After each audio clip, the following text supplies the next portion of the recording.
Hello everyone, welcome back to another episode of Tantra's Mantra where we go behind and beyond the tech news headlines. I'm your host Prakash Sangam, founder and principal at Tantra Analyst. In this episode, we'll go back to one of my favorite topics, which is Open RAN. There has been constant flow of news on this subject, some good and some concerning. For example, on the good side, first Open RAN network started commercial operations in the US, that is Dish Network. It is still very early and service is only available in few cities and few locales, only two devices supported and so on. But it still is a major concrete step in the right direction. On the negative side, parallel wireless had to severely reduce its workforce, which kind of put this notion of lots of smaller software companies entering the market through Open RAN to some doubt. All these ultimately proves that telecom infrastructure is a tough business to be in, and transforming this behemoth into a fully open market is not an easy or quick task. Another important issue is we still need to see advanced features such as 64TR MIMO, carrier aggregation, and others in open RAN networks. The current commercial networks don't support those things. These are the features that really put any RAN technology into real test. So we have to see how open RAN will support those and come ahead of legacy if it to discuss all of these and more. I would like to welcome Joel Brand, who is the senior director of product marketing at Marvell Technology, to the show. Joel, welcome to the show. Thank you, Prakash. It's good to be here. Yeah, just to be sure, we are talking about Marvel Semiconductor Technology Company, not Marvel Universe with all those superheroes. Although I should admit, the engineers at Marvel are no less than any superheroes, right, Joel? Thank you for that. Appreciate it. Yeah, so let's start with some quick introductions. Joel, we have known each other for some time, but you joined Marvel about 2 years ago, I think. Could you briefly give us a background on your professional career and your time at Marvel and what you do there? Yeah, I joined Marvell about a little bit over a year ago. It feels like two, but only a little bit over a year ago. Okay. And I'm responsible for the wireless business as part of the processor business unit at Marvell. Mhm. And previously, I've built um several startups. Some were more successful than others. Very well. And those have been in the telecom and wireless space, I believe, or? They were all in the telecom and wireless space, both in the 4G, 5G environment as well as in the Wi-Fi environment. Okay, perfect. So talking about Marvel, in my view, Marvel in especially in the infrastructure space has always been in the background. Not many people know about what you guys do, what you provide to the telecom ecosystem and so on. Could you explain what are your RAN offerings specifically? Sure, I think it's a reality of being in the infrastructure business. Hmm. People tend to know of the consumer focused companies. When we buy a PC, we know what processors are in the laptop. When we buy a graphics card, we know what's in there. But we are a company that is very focused on the infrastructure business, automotive, enterprise, data center, and most importantly, from my personal responsibility at Marvell, the wireless, the telecom business. Hmm. We are providing SoCs. We are a silicon company providing SoCs for the infrastructure. So if you think about it, you have a phone in your hand that has a modem. That modem needs to talk to another modem on the infrastructure side. Hmm. While you clearly know the name of the company that provides the modem in your phone, you typically don't know the name of the company that provides the modem to the infrastructure side. But this is the Marvell business, and we are just as large as those companies that provide the consumer solutions on the infrastructure side. Indeed. And even the people in the technology space don't know the modems in the base stations, right? Exactly. Yeah. Okay. So, at a very high level, what do you think are the challenges that are slowing down or the whole process of Open RAN itself? First of all, Open RAN and vRAN, and we can talk about these terms, are making progress. Hmm. But I think it's important to remember that our expectation from the wireless network is to be extremely reliable, extremely available. It's not the kind of business where you want hundreds of startups building networks. It's not going to work that way. And I don't think that's anyone's goal. Nevertheless, open interfaces, leveraging technologies that helped us perfect the cloud ecosystem, allowing innovation. This is where the small companies are playing, right? Where we open interfaces that they can connect to and they can innovate with something addition to what exists. The idea is not to build a company that will replace Nokia or Ericsson. The idea is to build the tools to allow smaller companies to augment Nokia and Ericsson. That's more like the reality of Open RAN and vRAN. And in that sense, I do think that we are seeing progress. And it's still a very early stages. Any major challenge that you see that Open RAN has to overcome before becoming a mainstream?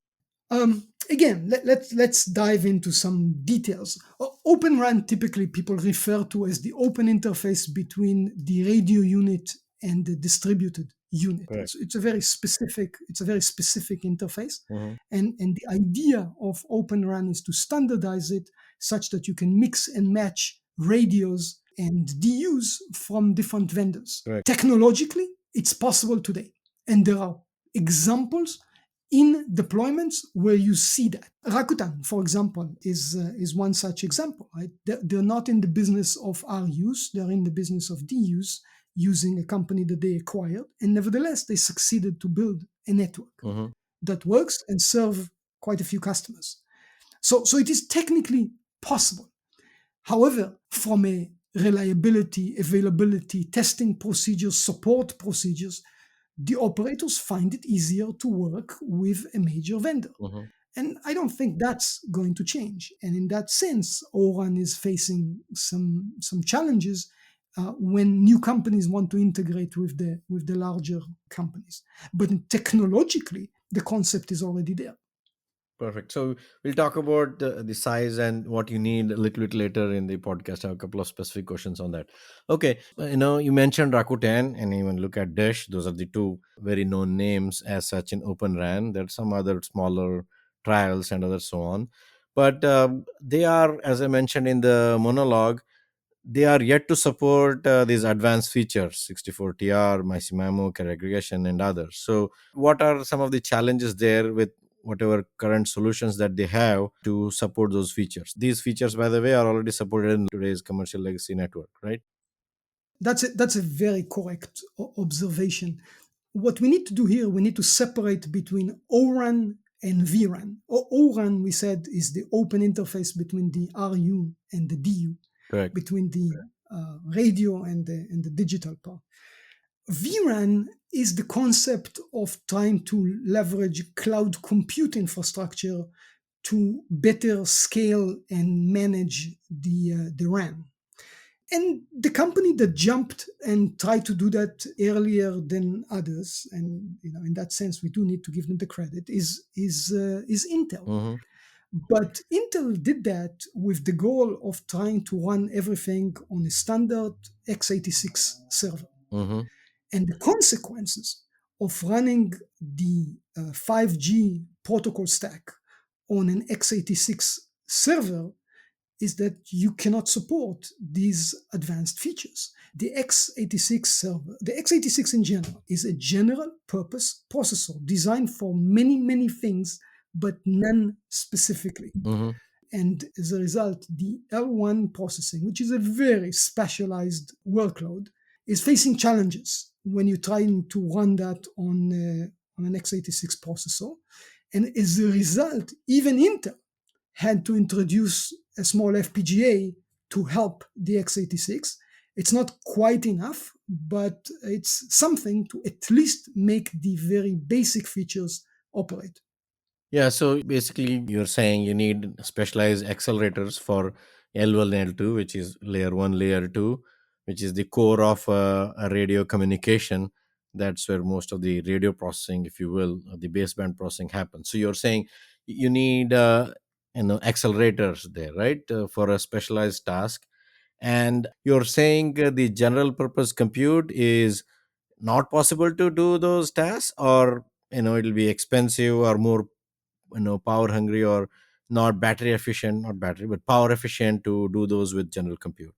I once heard that if you throw enough energy at something, you can do everything. Mhm. But the trick is always to do things Mhm. cost efficient and power efficient. There's a limited amount of money that operators have, and certainly limited amount of power that they can spend on it. But if you think about the ORAN and VRAN from the perspective of using accelerators, right? I think that we are a bit misusing the term accelerator. Accelerator Mhm. kind of imply that your processing is done somewhere else and you're using the accelerator to accelerate that somewhere else process. Mhm. That's a bit misleading. What we are doing at Marvell, we are developing processors that run the layer 1 of the 5G protocol stack. This is the most heavy compute aspect of 5G. This is the part that determines the quality of the interface between your phone and the modem on the tower over the air, which is a very challenging medium to overcome the fading and interference and multipath in there. Mhm. This is exactly what it does. And that L1 is extremely complex, extremely difficult to process. And what Marvell develops are processors to handle that L1. Okay. Now, the term accelerator, it may be appropriate if we think about it in the greater context of we need to build a complete distributed unit where that particular processor, which we call accelerator, is dealing with the L1. But it's a bit misleading to think about it as a mechanism to help another processor. It's a processor by itself. Yeah, agreed. So the whole idea here is, I mean, the terminology coming from the cloud space, where you're kind of offloading specialized tasks, in this case this radio baseband functionality, to a more optimized independent processors, whereas you have a host processor doing other management and other things, but the core functionality is being offloaded to a more optimized process, right? That's basically what accelerator is. I mean, yeah, we can argue on what the how the nomenclature works, whether it's accurate enough or not, but for good or bad, it's more borrowed from somewhere else and kind of stuck. So and also the lot of this processing is real time as well, right? Modulation and other things. That's correct. Yeah, and that's also is another related subject. Usually, accelerators are, sidekicks. They are used for offloading, but in this case, they can't be sidekicks. They have to be in line, or not just look aside as they're called. Right? They have to be in line with all the things that are happening between the BTS and the antenna. Very, very much so. Uh-huh. So Prakash, it's a very good observation. Maybe we can just clarify what it means, right? Mhm. When we think about accelerators and offloadings, we typically think about a processor, be it x86, being an ARM processor that is running certain loads in a data center typically, Mhm. and we want to offload the networking functions, for example. Yeah. What we're talking about in the telecom business Yeah. is all networking, That is the business. Yeah. right? It's all networking. So really, networking processors, that's our business, exactly. So really, network processors, which is Marvell Octeon portfolio, and 5G processor, which is Marvell's Octeon Fusion processors. These are the processors to run those workloads. Now, sure, alongside that, you can put an ARM processor, an Intel processor, and run management functions and things like that. But the core functions running on the Marvell processors, both in terms of networking and in terms of the 5G protocol stack. Okay. Yeah, perfect. So what are some of the constraints in terms of latency and power requirements where you think these dedicated processors are better than generic processors? Do you have any numbers in terms of what you need to meet for this to be efficient? So if you look at 5G requirements at large, right, we're talking about a 1 millisecond Hmm. TTI, the transmission over the air, Correct. that 5G standards have bounded the problem, and Yeah. that's a challenging requirement. Mm-hmm. And in that time, you've got to deal with adjusting the signal again to counter the effects of the air interface.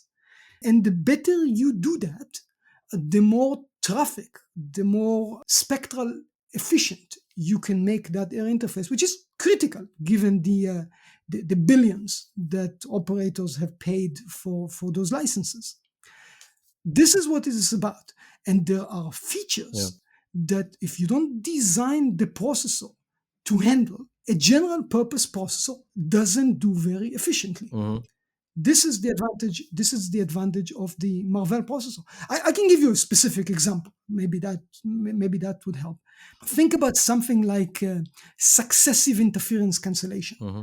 It's a simple concept. When you stand between two base stations, Mm-hmm. you are talking to one of the base stations, while the other base station is an interference source from your perspective. Correct. In order to deal with that interference source, what typically is done, we detect the signal from the phone, and we detect the signal from the base station, and we detect twice. We go through the detection process twice in order to remove the interference. That's why it's called successive interference cancellation. Mm-hmm. But that means you need to go through this twice. Okay, so twice means you just added twice the processing time, twice the processing effort.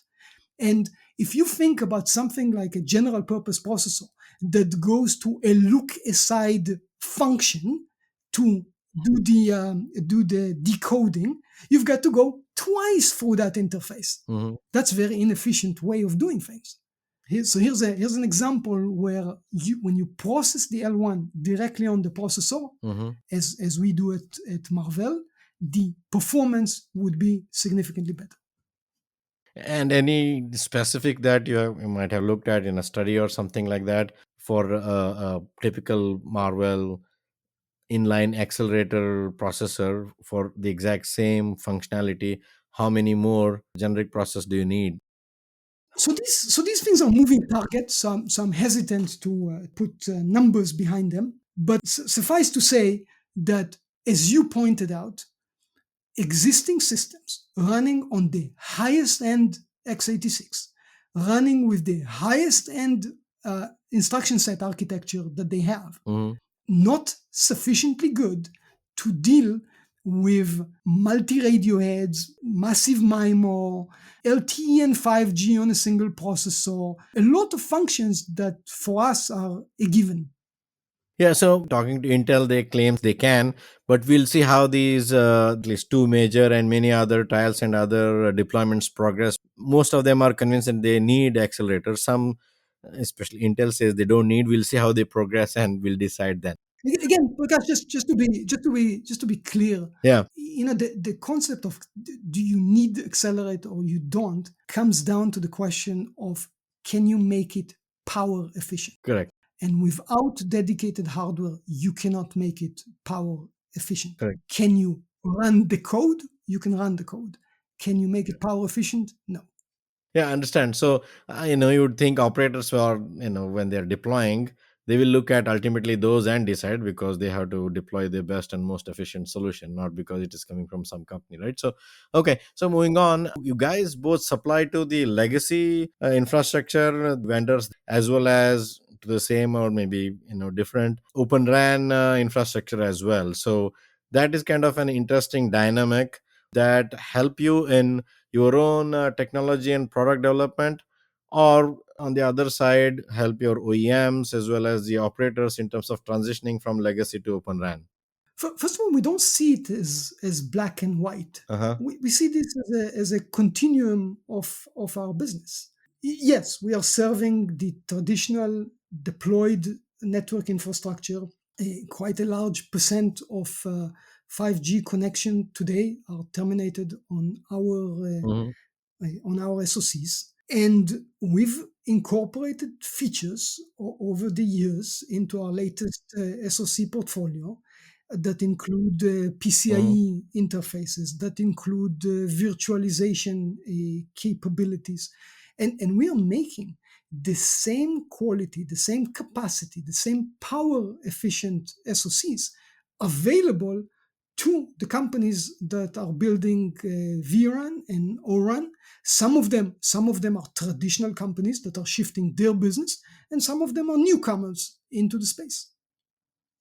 Okay, and since I mean it's ultimately the software that runs on them, and then you're saying using the same base makes it easier for them to transition because they might have the same underlying infrastructure, but the applications and other things that run on it are different. So it'll be a easier migration, if you will, right? There's an element of migration. There's also an Mm-hmm. element of trust by the operators, right? The operators have come to rely on their existing vendor, and their existing vendors are relying on Marvell in many cases.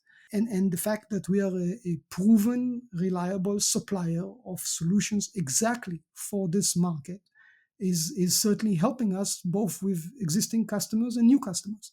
Okay, perfect. So if you look at what happened with parallel wireless, I think one of the thing I have found that I mean it's difficult a field to be in, and you of course need your own hardware platform to perfect and optimize your software, or you need a good partner. If you're a software only provider, it's very hard to find a hardware only provider, in my view. In such case, this promise of open RAN, lowering the entry barrier and many smaller companies to enter, it looks like a little bit more optimistic. In terms of your strategy and your view, you still see the infrastructure market to be driven by fewer larger players who have financial and technology wherewithal to support this investment intensive operations, and the smaller players will play niche role and supporting them rather than just very large ecosystem of smaller players. So, Prakash, let me clarify. First of all, my heart goes out to parallel wireless. It's a lot of effort to build a startup, and it's Mhm. heartbreaking to see people have to go home. Indeed. If you look at the standardization, Marvell is heavily engaged in ORAN activities to standardize open interfaces. We are true believer in that. Mhm. This is necessary regardless of the size of the company that serves the operator. Mhm. It's necessary for innovation. Small companies are a great thing. They push large companies. They force large companies to compete, to innovate.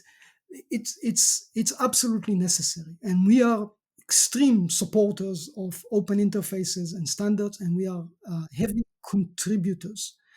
If you're thinking about the hardware, software, and you're pointing out that it's hard to differentiate without hardware, we totally agree. Mhm. But it's important to look at which level of the stack you're looking at. Mhm.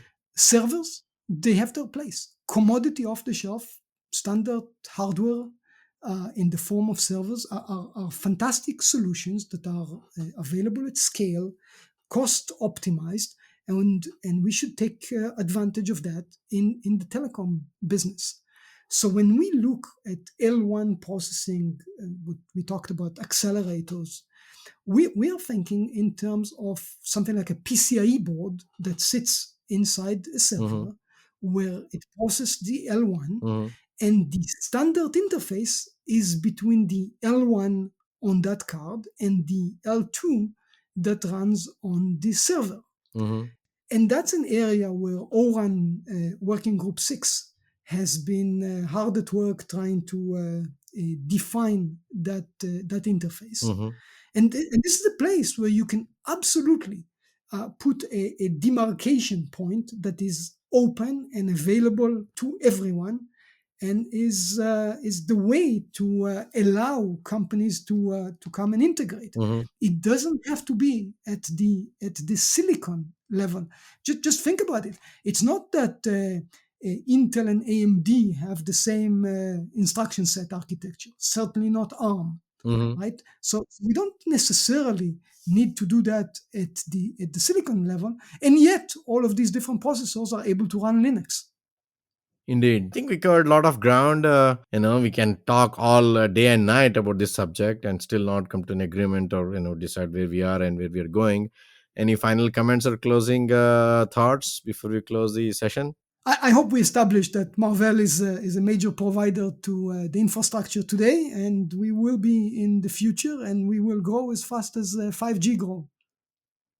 Indeed, and this discussion of general compute versus accelerator, that is indeed very interesting to see how it unfolds. I'm more on the accelerate optimized just for RAN workload side, and we'll see how it ultimately turns out. All right, thank you very much for coming over. Really loved all the information you provided, and I'm sure we'll talk more in our future podcast with you on this subject. Thanks for having me here, Prakash. Sure.